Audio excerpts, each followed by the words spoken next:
J'ai lancé l'enregistrement de la VOD du Tech Talk. YouTube, vous pouvez dire bonjour à ceux qui vont regarder en VOD. Twitch également, bien évidemment, vous n'êtes pas exclus. Tous ceux qui sont en live, je vous invite à leur dire bonjour. Et pendant ce temps, moi, je vais vous parler du programme. On va commencer par la sortie de Resident Evil 2. Donc le remake, bien évidemment, qui est sorti sur PC et sur console. Et on a eu j'ai un petit article qui résume un petit peu les performances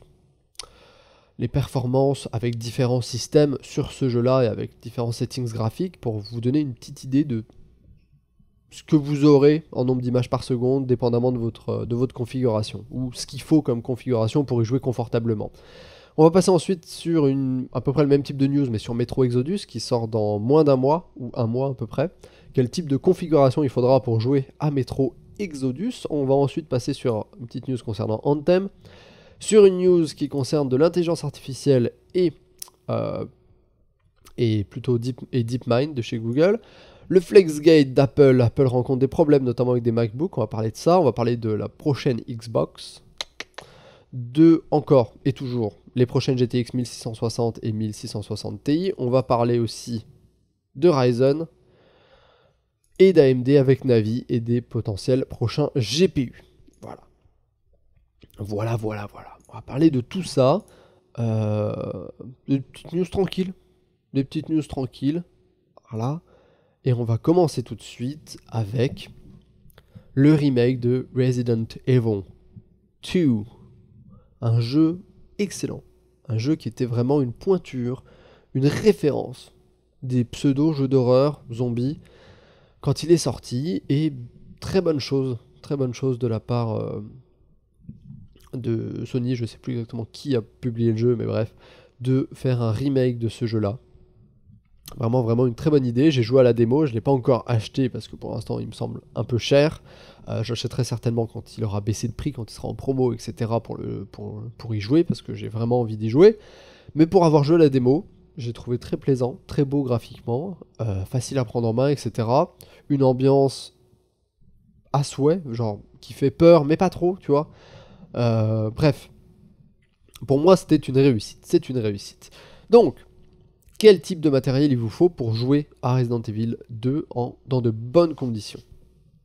Alors en gros, ce qui se passe, voilà à peu près les settings qu'ils ont utilisés pour leur mode qu'ils ont appelé. Ils ont testé un mode qui s'appelle Graphics Priority, qui est en gros pas un mode ultra, mais un mode ultra un petit peu revu à la baisse pour avoir un peu plus de performance, mais que le jeu reste quand même super beau.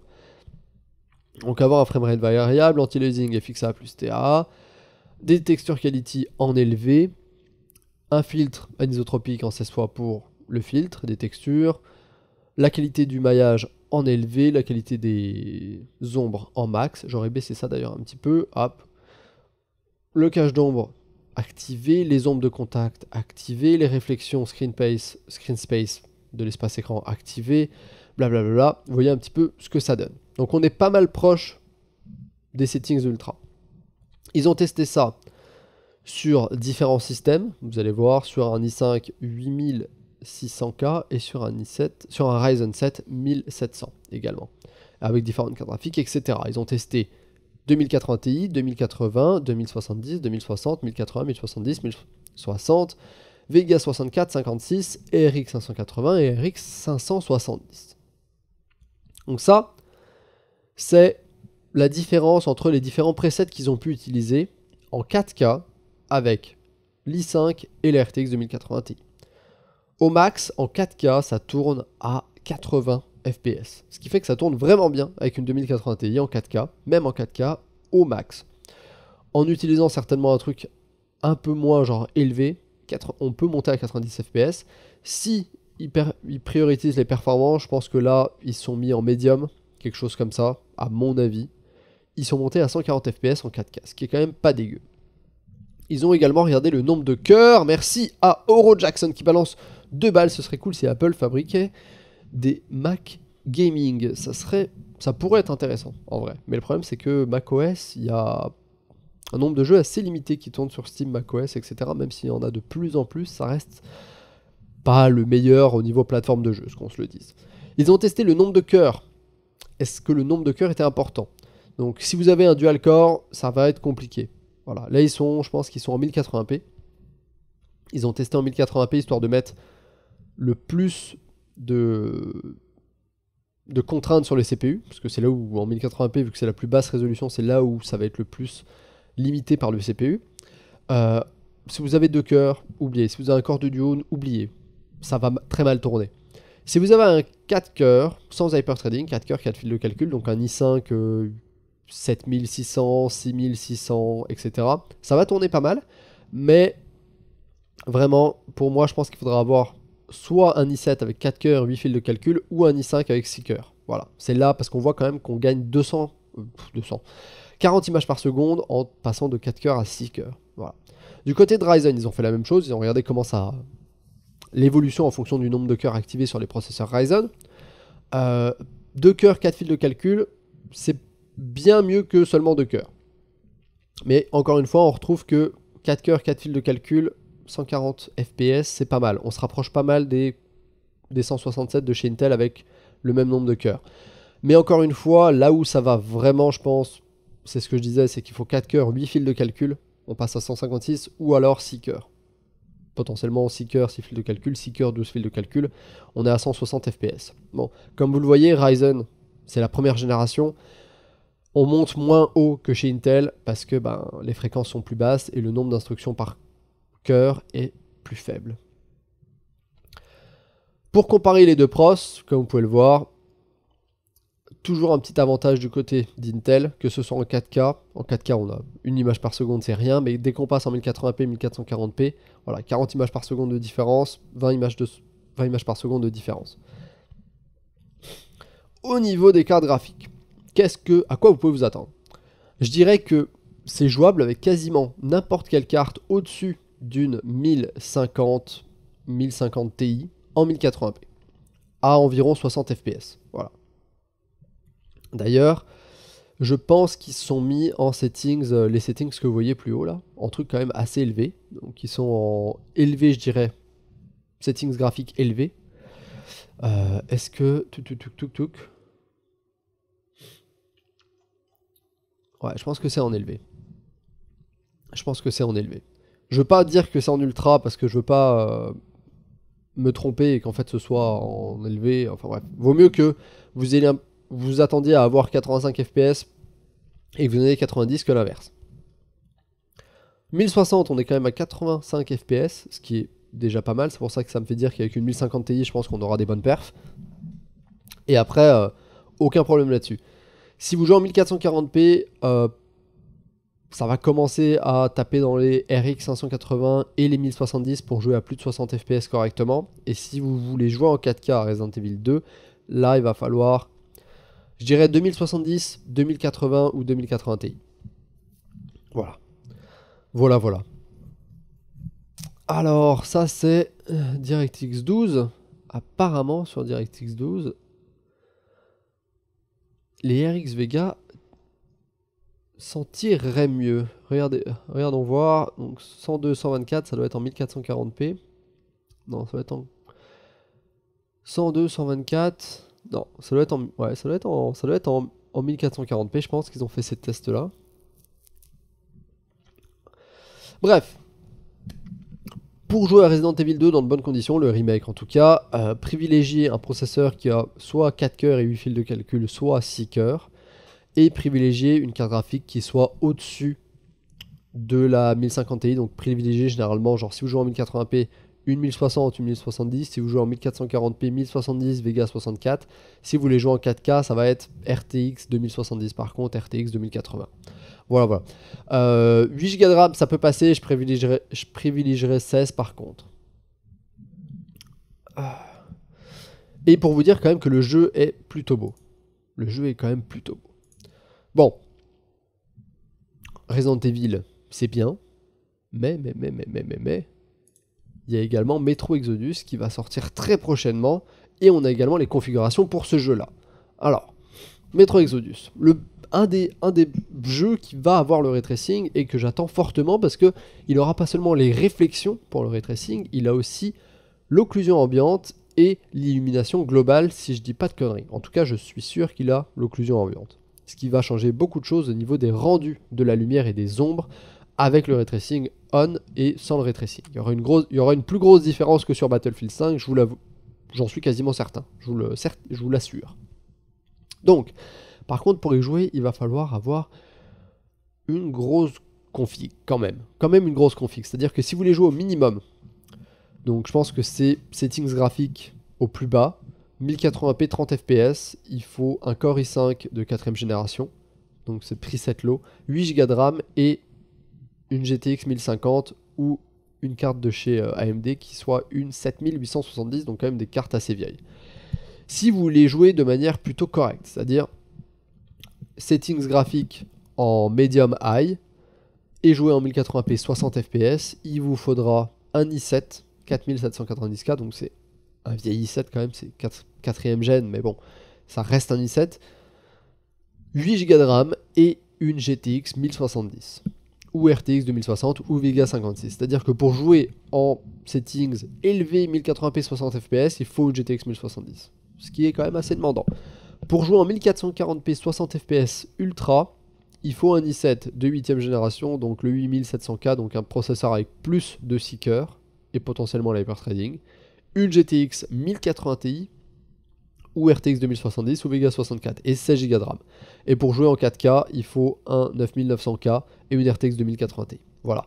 Et ça, par contre, le problème, c'est que je ne sais pas si c'est des configs qui prennent en compte le ray tracing ou non. Je pense que ça prend pas en compte le ray tracing.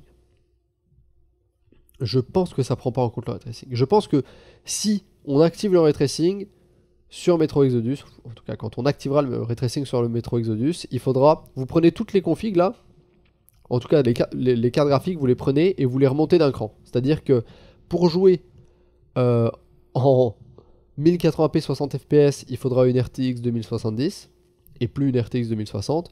Pour jouer en 1440p 60 fps ultra, il faudra une RTX 2080 Ti. Voilà. Si vous activez le ray tracing, vous switchez tout, vous remontez tout d'un cran. Bon. Alors, ensuite, autre jeu, on va parler d'Anthem. La démo était ce week-end. Je ne vais pas revenir sur la démo. Ce que je dirais, c'est que... Enfin, je vais revenir très rapidement sur la démo. Le seul truc que je dirais, c'est que le jeu est quand même bon. C'est un bon jeu. Les sensations sont assez agréables, notamment avec le javelin, quand tu cours, quand tu voles, etc. Il y a des bonnes sensations. Le tir et le shooting est bien fait. La customisation est plutôt importante et plutôt bienvenue. Il y a beaucoup de façons de customiser son javelin, que ce soit au niveau des armes, des compétences, etc. Le fait d'avoir des compétences à côté en plus, avec un ultimate, etc., des roquettes, des compétences défensives, c'est un excellent point. Le fait également de pouvoir choisir entre 4 javelins qui sont vraiment très différents et qui ont des capacités différentes, c'est aussi un énorme bon point. Ce qui fait qu'aussi également, chaque javelin par exemple ne peut pas porter tous les types d'armes. Par exemple les lance-roquettes, les lance-grenades, etc. c'est réservé au Colossus, qui est le plus gros et le tank, le javelin tank. Voilà, etc. Le fait d'avoir du loot et tout, c'est aussi un bon point. Après, voir comment il gère ça et comment il gère la rareté des armes, la puissance, etc. Mon plus gros problème avec le jeu à l'heure actuelle, c'est son interface, qui est purement pensée pour les consoles et qui est clairement pensée pour jouer avec une manette, ce qui est vraiment problématique pour moi quand tu veux jouer clavier-souris, que ce soit pour les menus, etc., etc. Et aussi, du coup, pour les contrôles de vol qui sont horribles au clavier-souris, mais qui sont super bien à la manette. Et j'aimerais bien qu'ils corrigent ça, mais je ne pense pas qu'ils vont le faire. En attendant, le jeu sort dans 3 semaines environ, donc quelques questions. Il sort également sur console. Est-ce que ça va tourner à 60 fps sur console? Apparemment, ils savent pas vraiment. Donc il y a eu une interview avec un développeur. Je pensais que vous aviez dit que le jeu tournerait à 60 fps sur console. Eh bien, j'ai pas vraiment dit ça, mais... Donc là, le journaliste, je suppose, l'a coupé en disant « Je sais qu'à un moment, quelqu'un l'a dit. Est-ce que c'est quelque chose que vous essayez de viser dans le futur pour la PS4 Pro et l'Xbox One X ?»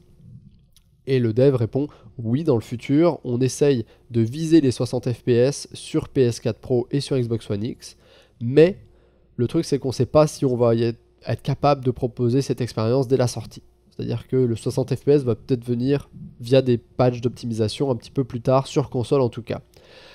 La résolution native qui vise sur PS4 Pro et Xbox One, donc PS4 Pro ça va être du 4K en checkerboard, donc c'est 4K, enfin c'est pas tout à fait rendu en 4K et c'est upscale en 4K, alors que sur Xbox One ça va être du 4K natif. Sur PC, juste après la sortie ou très prochainement, très proche de la sortie, ils vont ajouter le DLSS, donc technologie d'NVIDIA, donc encore un jeu qui va proposer le DLSS. Au niveau du ray tracing, c'est quelque chose qui pourrait être ajouté, mais pour l'instant c'est pas dans leur plan. Voilà. Donc ils en ont parlé, ils en parlent, le ray tracing pourrait être ajouté dans le futur dans le jeu, mais pour l'instant c'est pas dans les plans. Mais par contre le DLSS va arriver peu de temps après la sortie.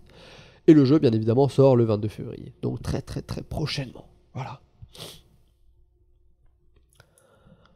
On va parler d'intelligence artificielle, DeepMind. DeepMind qui est pas un service mais plutôt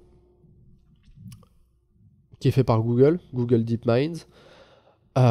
Donc c'est plutôt un groupe de chercheurs qui a mis au point plusieurs intelligences artificielles et qui travaillent efficacement et activement sur le machine learning, l'intelligence artificielle,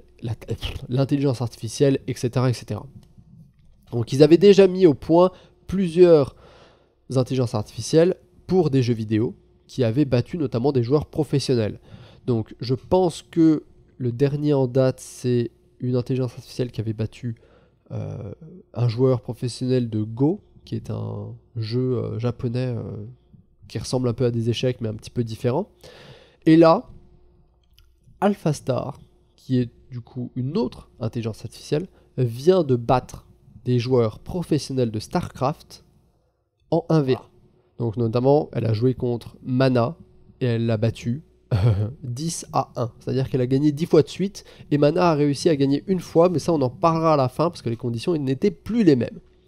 Donc en gros, AlphaStar, qui est le petit nom de cette API, a été entraîné pendant 200 ans. Pas tout à fait 200 ans, mais en gros, ils l'ont entraîné pour qu'elle ait l'équivalent de 200 ans de jeu sur StarCraft, comme si elle avait joué pendant 200 ans, ce qui est quand même un temps considérable. Donc elle avait une bonne connaissance du jeu, on peut dire ça, en tant qu'intelligence artificielle. Donc tout ça c'est, je pense que l'entraînement a pris plusieurs mois, c'est sûr, même si parce qu'ils font les games en accéléré, etc. Ce qu'on peut voir, première chose, c'est que l'IA, la façon dont elle a fonctionné, c'est que apparemment, elle va prendre beaucoup de décisions dans les premières minutes de jeu. Vous voyez là, ça c'est le temps de jeu, etc. Je pense que c'est le temps de jeu. J'espère que c'est le temps de jeu. Ouais, total délai. Est-ce que c'est le temps de jeu? Oui, je pense que c'est le temps de jeu. Et du coup, elle prend... Ah non, c'est pas le temps de jeu. Le temps de jeu est différent. C'est pas le temps de jeu, ça c'est le nombre d'actions par minute. Et le temps de jeu doit être... ça va être la fréquence du nombre d'actions par minute. Donc ça veut dire que l'IA prend souvent un très petit nombre d'actions par minute, mais très fréquemment. C'est-à-dire que très fréquemment, c'est très... elle va tout le temps faire entre, par exemple, je pense que c'est quoi? Allez, 50 et 100 actions par minute ou 200 actions par minute. Et ça va tout le temps être ça. Alors, on va tout le temps en faire entre 50 et 200, alors que le joueur pro, par exemple, va tout le temps en faire entre 100 et 500 presque. Voilà. Ce qui fait que le joueur pro prend plus de décisions moyennes par minute, c'est-à-dire qu'il a un taux d'action par minute qui est de 390 actions par minute, alors que l'IA a un taux qui est plus bas, à 277. Mais par contre, je veux dire, elle est très... je pense qu'elle est très régulière dans son nombre d'actions par minute. C'est-à-dire que son nombre d'actions par minute varie très peu, et qu'elle en prend tout le temps à peu près le même nombre. Voilà. Elle a pu battre 10 fois de suite Mana en 1v1, ce qui est assez impressionnant. Apparemment, les joueurs qui regardaient, les gens qui regardaient ont vu des stratégies auxquelles ils s'attendaient pas du tout de la part de l'intelligence artificielle, parce que forcément, bah, lui, il pense comme un PC, il pense pas tout à fait comme nous, et blâme, quoi. Genre, il sort des stratégies que personne n'a jamais fait, personne n'y a jamais pensé, et blâme, ça marche, et waouh. Du coup, apparemment, c'est comme une nouvelle manière de jeu, quoi. Quand t'es joueur pro face à ça, tu sais pas du tout à quoi t'attendre, parce que c'est comme si bah, tu jouais face à un joueur qui avait absolument aucune idée de ce que le mot méta voulait dire. Voilà. Et qui respecte aucune règle. Mais qui, quand même, arrive à te poutrer la gueule. Par A plus B et tu sais pas comment. Et du coup, ça doit être hyper intéressant d'un point de vue du joueur pro parce que du coup, ça doit être très formateur aussi pour lui. Parce qu'il doit être genre, ouah, qu'est-ce qu'il me fait? Comment je réagis à ça? J'ai jamais vu ça, j'ai jamais vu aucun joueur faire ça. Qu'est-ce que je peux faire? Bref. L'IA a quand même gagné 10 fois de suite. Ce qui est un peu triste à dire. Mais bon. Apparemment l'IA avait kinda accès à toute la map, c'est-à-dire que il voyait toute la map, mais il y avait quand même le brouillard de guerre. C'est-à-dire qu'il connaissait dès le début de la game la forme de toute la carte. C'est-à-dire que la carte n'était pas cachée pour lui, mais par contre il y avait quand même le brouillard de guerre, c'est-à-dire qu'il ne voyait pas l'ennemi, ce qui aurait été vraiment cheaté. Mais il connaissait déjà la forme de la carte parce qu'il savait sur quelle carte il était tombé. Par contre, Mana a réussi à battre AlphaStar une fois, il a pris sa revanche un peu après, lors d'un stream, enfin en tout cas un truc lors d'un show match qui a été streamé, il a réussi à prendre sa revanche, notamment parce que l'IA n'avait pas été entraînée pendant aussi longtemps, c'est-à-dire que cette fois-ci l'IA avait été entraînée pendant 20 ans de jeu et non 200 ans, ce qui est quand même 10 fois moins longtemps, et du coup elle avait moins de connaissances du jeu, etc. Et apparemment, l'IA ne jouait pas en plein écran et n'avait pas accès directement. Mon Dieu, la violence de cette fermeture de porte. Et donc l'IA aussi jouait dans la version fenêtrée du jeu et elle n'avait pas accès à toute la carte comme elle l'avait auparavant. Ce qui fait que c'était des conditions qui étaient un petit peu plus justes pour le joueur pro. Et aussi parce que l'IA n'avait pas joué 20 ans de jeu, et du coup dans ces conditions-là, Mana a réussi à gagner. Voilà, mais c'était un match quoi, sur 11 au final.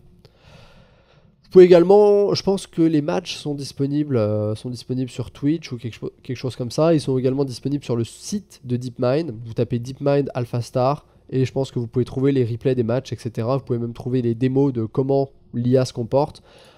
Il y a ici, ça commence à... Tac, tac, tac. Je pense que c'est 1 heure et quelques, je sais plus. Qui commence à faire les démos sur comment l'IA fonctionne et comment elle joue. Bon, c'est un stream de 2 heures, hein, c'est un petit peu long. Voilà, on va pas tout regarder. On va passer à une news concernant Apple et qui s'appelle donc la FlexGate. Vous avez déjà entendu parler du Bendgate, je sais plus ce qu'il y a eu d'autre comme problème. Il y a eu le Bendgate, il n'y a pas eu le Jackgate, ça n'a pas fait, mais il y a eu plusieurs gates, Applegate, on va les appeler comme ça, qui étaient en fait des problèmes majeurs sur des produits Apple qui arrivaient à un nombre plus impressionnant de consommateurs que des problèmes habituels et qui du coup ont mené à des actions obligatoires de la part d'Apple, notamment le Bendgate où Apple a dû changer les téléphones qui se pliaient. Je pense qu'il y a eu le Screengate aussi, je sais plus exactement. Si vous savez dans le chat, les Applegate qu'il y a eu, faites-le moi savoir.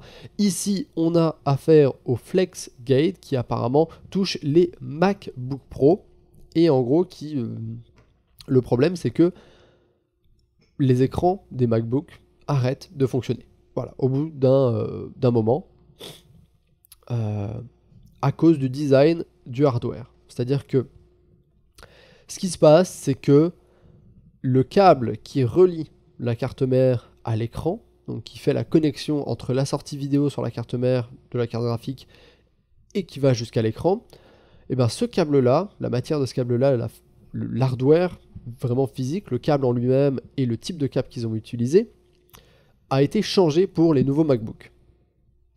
Et le fait d'ouvrir et de fermer son écran plein de fois, genre au bout d'un moment, et bien sur les nouveaux MacBook, à cause de ce câble-là, et bien ce câble se rompt, il se brise, il se casse, voilà, il se coupe, on va dire, pas vraiment, il n'est pas vraiment coupé, mais en gros, il court-circuite, si on veut, et ce qui fait que l'écran ne marche plus du tout après ça. Voilà. Voilà. Donc, tu te retrouves avec un Mac qui n'a plus d'écran parce que tu l'as trop ouvert et fermé. Ce qui est quand même plutôt problématique, parce que ouvrir et fermer son PC portable, c'est quand même une utilisation standard d'un PC portable. Voilà. Donc, il semblerait que si tu fais ça trop de fois sur les nouveaux MacBook, bah tu peux ne plus avoir d'écran au bout d'un moment. Et ce qui est en plus le problème, c'est que plutôt que de remplacer juste le câble ou de devoir remplacer juste l'écran par exemple, plutôt que de devoir remplacer juste le câble, apparemment Apple doit remplacer tout l'écran. C'est ça le problème. Et cette réparation coûterait plus de 600 $. Je vais vous lire un petit peu les trucs. Donc c'est sur les MacBook Pro apparemment de 2016 aussi. Et en utilisation normale. Il se peut qu'au bout d'un moment, votre laptop puisse souffrir des symptômes suivants. Donc, que l'écran s'éteigne après l'avoir ouvert trop. Par exemple, si vous ouvrez votre Mac et que si vous l'ouvrez un peu trop, ça s'éteint, ça veut dire que votre câble a un problème. Ou si vous avez des espèces d'effets de lumière un peu bizarres, votre screen qui peut, certaines parties de votre écran qui s'allument plus clair que d'autres, etc., etc. Eh bien, ces deux problèmes sont causés par le câble d'alimentation vidéo qui se casse et qui se rompt à cause de la fatigue. Et c'est clairement un problème de design. Et beaucoup de ces problèmes sont apparus après, bien évidemment, la fin de la période de garantie qui est d'1 an. Voilà. Il y a apparemment, en ce moment, il y a beaucoup de personnes qui ont ce problème-là, et bien évidemment, leur Mac n'est plus garanti. Voilà, tu te sers de ton Mac, tu fermes, tu l'ouvres, blablabla, le câble se rompt à l'intérieur, et ton écran ne marche plus. Et donc, c'est un problème de design, parce qu'avant, le câble était plus résistant que ça. Il était pas dans la même matière, ce qui fait qu'il résistait beaucoup plus longtemps à l'ouverture, fermeture, etc. Alors que là, du coup, non, pas du tout. Là, tu l'ouvres et au bout d'1 an et demi, t'as plus d'écran. Est-ce que, comme le câble est maintenant soudé, avant il n'était pas soudé, avant c'était un câble que tu connectais à ta carte mère, à la sortie graphique sur la carte mère et qui était connecté à l'écran. Donc si jamais ton câble, dans le plus grand des malheurs, se cassait, tu pouvais changer. Apparemment, sur le nouveau design, le câble est soudé au panneau LCD, ce qui fait que si ton câble se brise, tu es obligé de changer tout le panneau LCD. Et ça coûte 600 balles en réparation pour un problème de design. Ou plutôt pour une connerie de design qu'a fait Apple parce qu'ils ont voulu couper dans les coûts et mettre un câble moins cher et le souder à l'écran. Voilà. Donc t'imagines, t'achètes ton MacBook Pro, tu l'as payé 2500 balles. Tu l'utilises pendant 1 an et demi et là, Apple te dit « Ah bah c'est bête, ton écran marche plus. Ah, le câble est cassé. Ah, bah faut qu'on change tout l'écran. Ça va te coûter 650 €. Allez, salut, tu n'es plus sous garantie. » Voilà. Est-ce que ça m'étonne d'Apple? Non. Je trouve que Apple a toujours, au fur et à mesure des années, ils ont toujours réussi à faire des erreurs au niveau de leur design sur des produits qui sont censés être premium, qui sont assez fulgurantes. Je sais pas comment les mecs et les ingés fonctionnent chez Apple, mais je me dis pour laisser passer des erreurs de conception comme ça, les mecs, vous devez vraiment soit être vraiment pas doués, soit vous faire taper sur les doigts par votre hiérarchie pour réduire les coûts et vous êtes obligé de faire ça. Je penche plutôt pour le second point, parce qu'à mon avis, les ingénieurs qui bossent chez Apple sont quand même des mecs qui sont assez intelligents, mais je pense plutôt que c'est le management et la hiérarchie qui leur dit non, on coupe les coûts, alors tu me trouves une solution qui coûte moins cher, j'en ai rien à foutre. Ou alors, je m'en fous, ce câble, tu me le soudes, si jamais ça casse, ils auront qu'à changer tout l'écran, rien à foutre, ou alors, s'ils sont pas contents, ils rachèteront un Mac. Voilà. À mon avis, c'est ce genre de truc-là qui est imposé aux ingénieurs, ce qui fait que il y a des candidats erreurs de conception qui se passent, Et les ingénieurs sont au courant, mais ils sont genre, bah, on est obligé apparemment, donc on n'a pas le choix. Genre que ce soit la Bendgate, que ce soit la FlexGate ici, et les autres problèmes majeurs qu'ont eu les produits Apple, que ce soit iPhone ou MacBook, je pense que c'est des problèmes qui étaient connus de la part des ingénieurs. Ils savaient que ça allait se passer. La Bendgate, c'était Apple a reconnu d'ailleurs qu'ils savaient que le téléphone pouvait plier trop facilement, mais que voilà, il est quand même sorti. Et je pense que c'est le management qui pousse. Je pense que c'est le management qui pousse, qui est genre non mais c'est pas grave, on s'en fout, on s'en fout. Bref, on va parler maintenant, on va parler de la prochaine Xbox, qui potentiellement, c'est à prendre avec un énorme tonneau de sel et des énormes fourchettes, c'est plus des pincettes, qui potentiellement pourraient sortir avec le ray tracing, ou en tout cas pas sortir avec le ray tracing parce que ça veut rien dire, mais qui pourrait supporter le ray tracing si on veut. Donc, bon, la Xbox One et la PS4 sont sortis il y a 5-6 ans. Je l'ai dit déjà la semaine dernière, les nouvelles consoles sont déjà en marche, elles vont prochainement arriver. Certainement être annoncées cette année pour une sortie en 2019 voire 2020. On a à peu près une bonne idée de ce qu'il va y avoir dedans, on en a parlé la semaine dernière, du CPU basé sur de l'architecture Zen, donc de l'AMD, et du GPU basé également sur de l'architecture de chez AMD, potentiellement du Navi.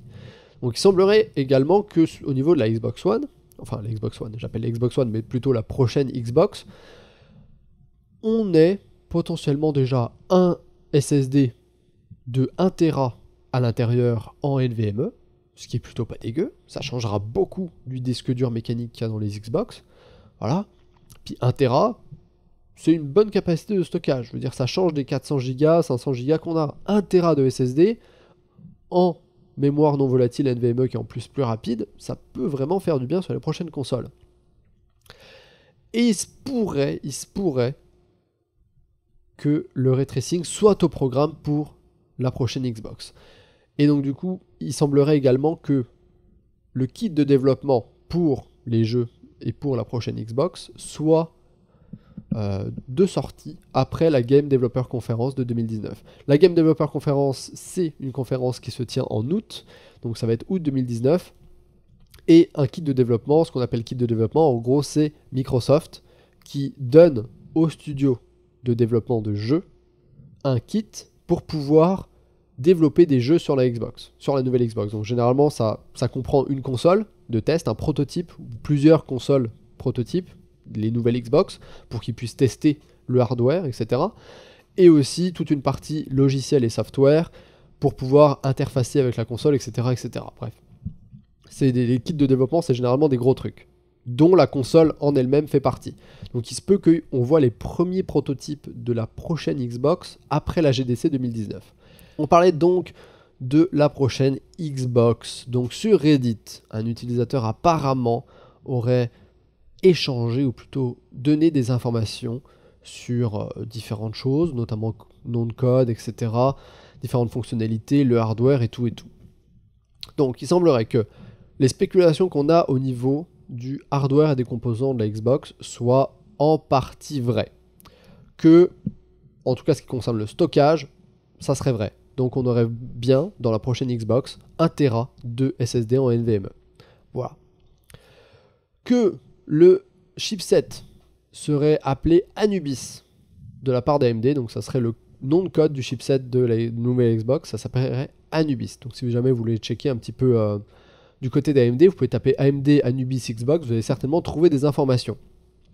Le nom de code potentiellement pour la Xbox serait Lockhart, et ça ne serait pas une boîte de stream, ça ne serait pas du tout une boîte de stream comme on avait pu l'imaginer. Auquel cas où ça serait juste une boîte dans laquelle vos jeux tourneraient dans le cloud et seraient streamés sur votre télé. Non, apparemment, ça serait vraiment une vraie console avec de l'hardware et tout tournerait en local. Microsoft Intelligence Artificielle ne ferait pas partie de l'hardware pour l'instant en tout cas. Voilà. Comment implémenter le ray tracing ? Ça, apparemment, ils en parleront à la GDC 2019.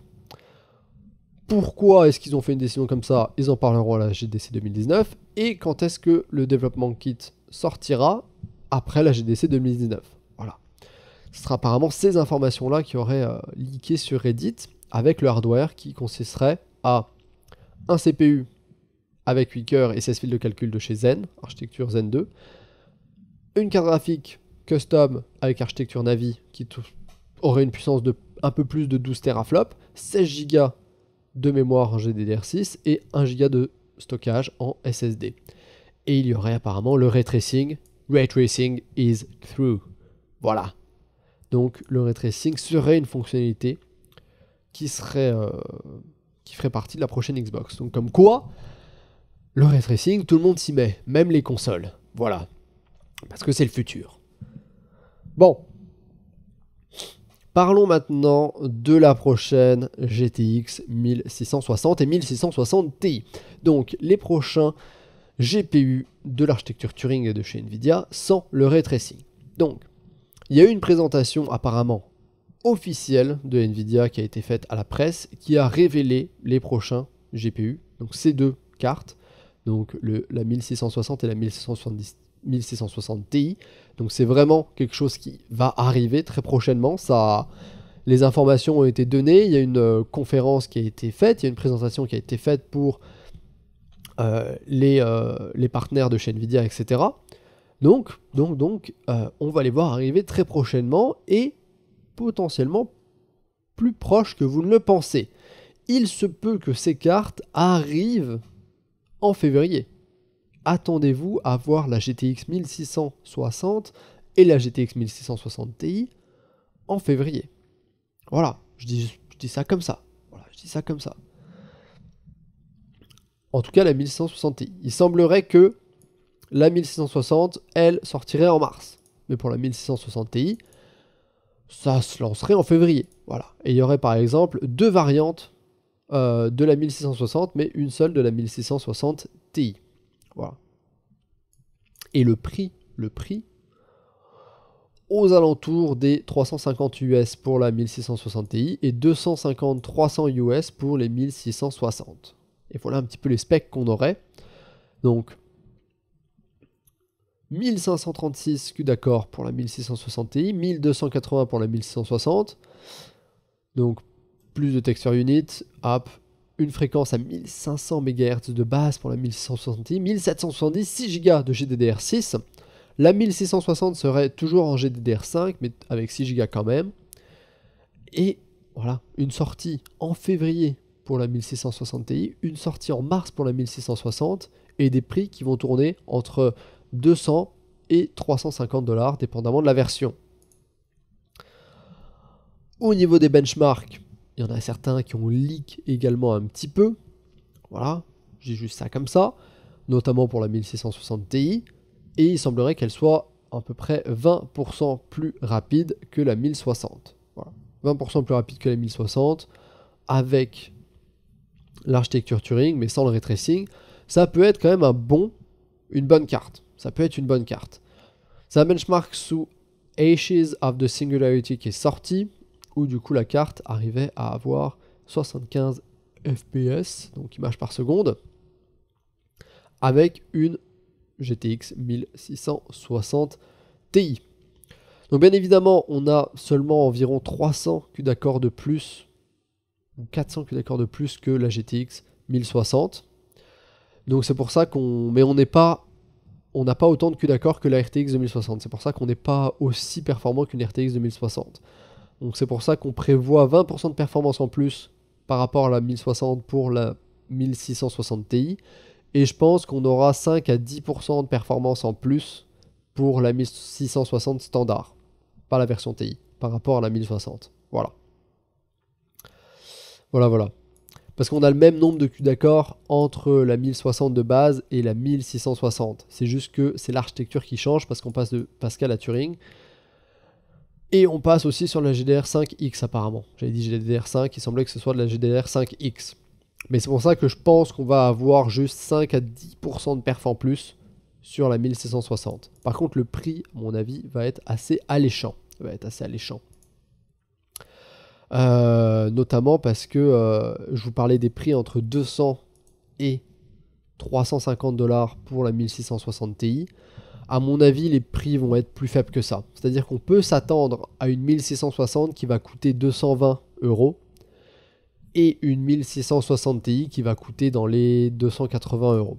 Je vais aller sur un autre site pour vous parler de ça. Hop hop hop, hardware. J'espère qu'ils ont une news là-dessus. Ça m'étonnerait qu'ils en aient pas. Ça m'étonnerait qu'ils en aient pas. Donc ils en ont une. Ils en ont une. Je vais essayer de vous trouver les prix. Hop hop. Ah, les petits prix.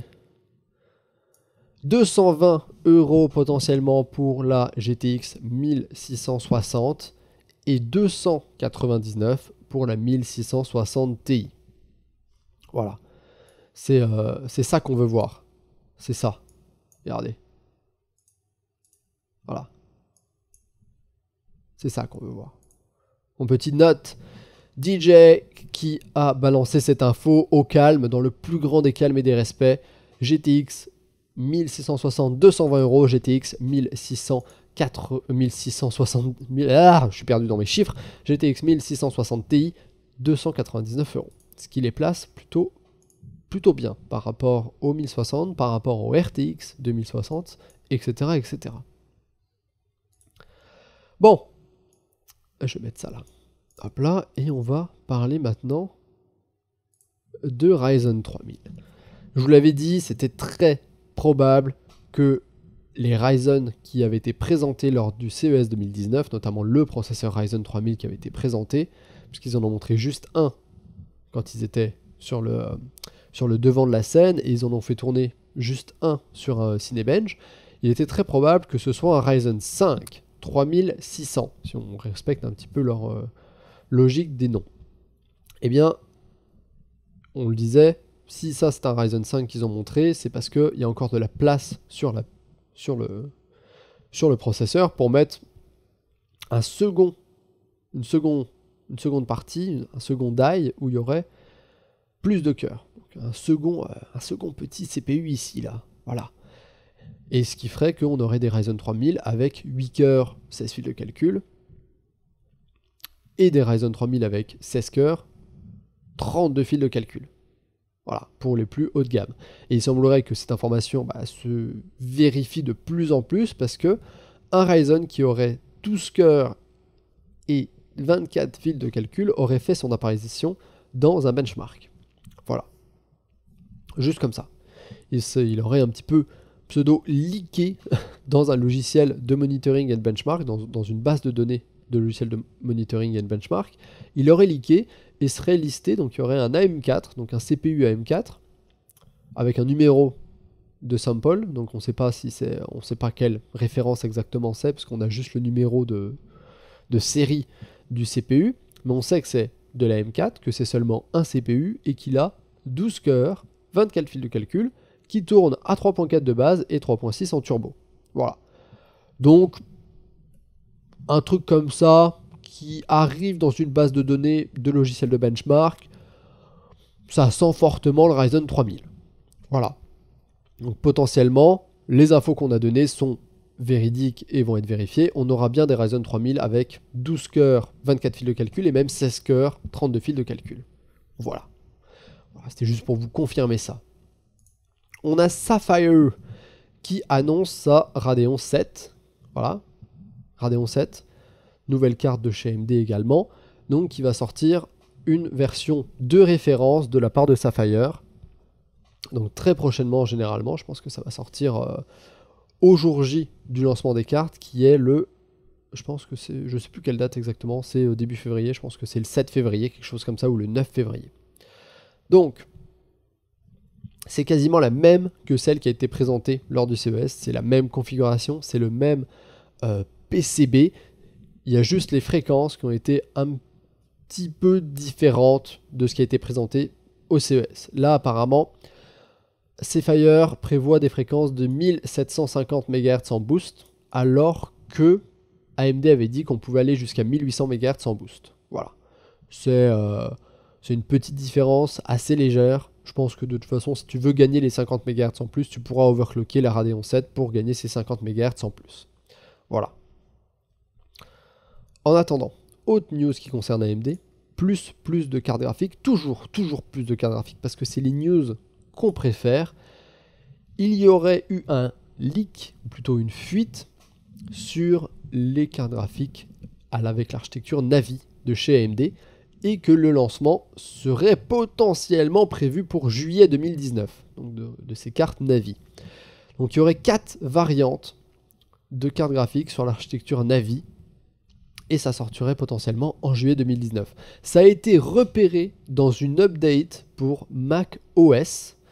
Donc apparemment les cartes seraient listées, enfin en tout cas les noms de code des cartes seraient listés dans une update pour Mac OS, avec le code source qui aurait inclus donc 4 différents processeurs graphiques de chez Navi, Navi 16, Navi 12, Navi 10 et Navi 9. Voilà. Donc 4 noms de code différents pour 4 potentiels chipsets graphiques différents, et du coup 4 graphiques différentes. Une sur Navi 16, une sur Navi 12, une sur Navi 10 et une sur Navi 9. Comme chez Nvidia, on a du Turing 106, Turing 104, Turing 102, etc. etc. Bon, on ne sait pas comment ils vont utiliser ça, etc. On ne sait pas exactement. Et on soupçonne que le lancement va se faire pendant l'été 2019. Donc on dit, allez, juillet, quoi, parce qu'on est optimiste.